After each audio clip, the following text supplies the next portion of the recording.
Ang Diyos po natin, ano po?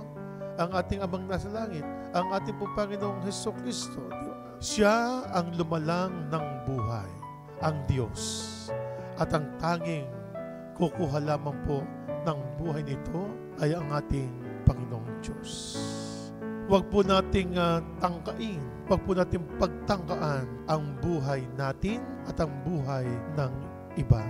Dahil kapag ikaw ay nakamatay, ikaw ay nagkakasala. Lumapit ka sa ating Panginoong Diyos. Ikaw ay kanyang patatawarin.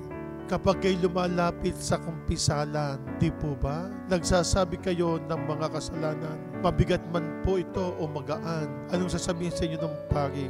Pinatatawad ka na sa iyong mga kasalanan, humayo ka at huwag nang muling magkasala. Pinatawad ka.